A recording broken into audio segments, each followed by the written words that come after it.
ടീച്ചേഴ്സും എല്ലാ പേരൻസും ഞങ്ങളടക്കം നിങ്ങളോട് എപ്പോഴും പറയുന്ന കാര്യമാണ് നമ്മൾ പരീക്ഷയിൽ A+ വാങ്ങാം, ഫുൾ A+, 95%. അങ്ങനെ കുറേ കാര്യം നമ്മൾ എപ്പോഴും നിങ്ങളുടെ തലയിൽ ഇങ്ങനെ കയറ്റാറുണ്ട്. പക്ഷേ എപ്പോഴെങ്കിലും നിങ്ങൾ ആവശ്യമുണ്ടോ? ഇതിന്റെ ആവശ്യമുണ്ടോ? ഇനിയിപ്പോൾ കാര്യം ഉണ്ടെങ്കിൽ തന്നെ ആ മാർക്സ് ആണോ നമ്മൾ ഡിഫൈൻ ചെയ്യാൻ പോകുന്നത്? അപ്പോൾ ഈ ഒരു ചോദ്യത്തിന്റെ ഉത്തരമാണ് ഞാൻ ഈ വീഡിയോ വളരെ സിമ്പിളായി തരാൻ പോകുന്നത്. അതിൽ ഫസ്റ്റ് നമുക്ക് നോക്കേണ്ടത്, ഈ A+ കൊണ്ട് നമുക്ക് എന്ത് ചെയ്യാൻ പറ്റും?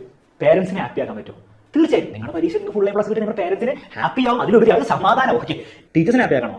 തീർച്ചയായും നിങ്ങളെ പ്രത്യേകിച്ച് നിങ്ങൾ A+ കിട്ടാത്തവരാണ് നിങ്ങൾ ഫുൾ A+ കിട്ടുന്ന സമയത്ത് നല്ല ടീച്ചേഴ്സ് അവർക്ക് ഭയങ്കര സന്തോഷം. ഒരു പക്ഷേ നിങ്ങളുടെ പേരൻസിനാണ് സന്തോഷം, കാരണം അവർ ആ ഒരു ജേർണി കണ്ടതും അതിൽ അവർക്ക് ഒരു കോൺട്രിബ്യൂഷൻ വഹിക്കാൻ പറ്റിയവരാണ്. അപ്പൊ പിന്നെ സർ നമുക്ക് ഹാപ്പി അല്ലേ? A+ കിട്ടിയാൽ നമുക്ക് ഭയങ്കര ഒരു അഭിമാനം അല്ലേ? അല്ലെ, ആരോട് നമ്മൾ പറയുന്നില്ല, അവർ വേറെ തന്നെ ഒരു ഫീലിംഗ് ആണ്. അതിന് വേണ്ടിയിട്ടാണ്, അതിന് വേണ്ടിയിട്ടില്ല. അത് നല്ല കാര്യമാണ്. തീർച്ചയായും നിങ്ങൾ ഫുൾ A+ കിട്ടി കഴിഞ്ഞാൽ, ഞാൻ 10ാം ക്ലാസ്സിൽ പഠിച്ച സമയത്ത് എനിക്ക് ഫുൾ A+ ആയിരുന്നു കിട്ടിയത്. ഭയങ്കര പ്രൗഡായിരുന്നു. പക്ഷെ അതാണ് അതിന്റെ ട്രൂ പർപ്പസ്. നിങ്ങളുടെ മൊത്തം ലൈഫ് എടുത്ത് നോക്കിയാൽ ആ ഹാപ്പിനെസ് ആ മൊമെന്റിൽ കിട്ടുന്നതാണ് ട്രൂ പർപ്പസ്. അല്ല, കാരണം ആ ഹാപ്പിനെസ് ഉണ്ടാവും. ആ 10ാം ക്ലാസ് കഴിഞ്ഞിട്ടാണെങ്കിൽ നിങ്ങളുടെ A+ എണ്ണം വെച്ചിട്ടായിരിക്കും +1ലേക്ക് അഡ്മിഷൻ ഉണ്ടാവുക. നിങ്ങൾ +1 +2 കഴിഞ്ഞവരാണ് കോളേജിലൊക്കെ നിങ്ങളുടെ A+ മാർക്ക് വെച്ചിട്ടായിരിക്കും അഡ്മിഷൻ. അപ്പോൾ ആ അഡ്മിഷൻ കിട്ടാൻ വേണ്ടിയില്ല, അതും ഒരു കാര്യമാണ്, ഒരു പേർപ്പസ് ആണ്. പക്ഷേ ഈ A+ന്റെ ഏറ്റവും അൾട്ടിമേറ്റ് പേർപ്പസ് ജസ്റ്റ് ഒരു അഡ്മിഷൻ കിട്ടാനാണോ? അല്ല. അപ്പോൾ എന്താണ് ശരിക്കും റീസൺ? വളരെ ഒറ്റ കാര്യമാണ്. ഞാൻ 10ാം ക്ലാസ്സിൽ ഞാൻ നേരത്തെ പറഞ്ഞ പോലെ ഫുൾ A+ വാങ്ങിച്ചിട്ട് അതിനുശേഷം എൻ്റെ മൊത്തം ജേർണി ഇതുവരെയുള്ള ജേർണി, ഞാൻ കോളേജിൽ പഠിച്ചു, ആക്ച്വലി 2 കോളേജിൽ പഠിച്ചു. എൻ്റെ ബാച്ചിലേഴ്സ് ചെയ്തു, മാസ്റ്റേഴ്സ് ചെയ്തു, MBA കോഴിക്കോട് ചെയ്തു. അതിന്റെ സ്റ്റോറിയൊക്കെ ഞാൻ നമ്മുടെ ലേൺ ടെക്സ്റ്റിൽ പറഞ്ഞു പോയി കാണാം. ഇതിന്റെ എക്സാമിൽ സ്റ്റാർട്ട് ചെയ്തു. ഈ ഒരു പോയിന്റ് അന്ന് 10ാം ക്ലാസ്സിൽ A+ കിട്ടിയതുകൊണ്ട് എനിക്ക് എന്തെങ്കിലും ഗുണം ഉണ്ടായിരുന്നു ആരും ചോദിച്ചു കഴിഞ്ഞാൽ ഞാൻ ഒരിക്കലും ഈ റീസൺസ് ഒന്നും പറയില്ല, കാരണം ഇതൊക്കെ ഉള്ള കാര്യങ്ങളാണ്, സംഭവിച്ച കാര്യങ്ങളാണ്. പക്ഷേ ഇതെല്ലായിരുന്നു ഞാൻ ഇപ്പോൾ ചിന്തിക്കുമ്പോൾ അതിന്റെ ട്രൂ പർപ്പസ്.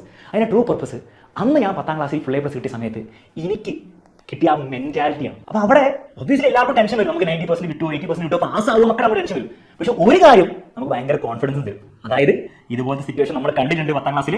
ഇത്രയും ഭീകരമൊന്നല്ലെങ്കിലും പിന്നെ വേറെ ലെവലിൽ നമ്മൾ കണ്ടിട്ടുണ്ട്, അന്നത്തെ ലെവലിൽ നമ്മൾ കണ്ടിട്ടുണ്ട്.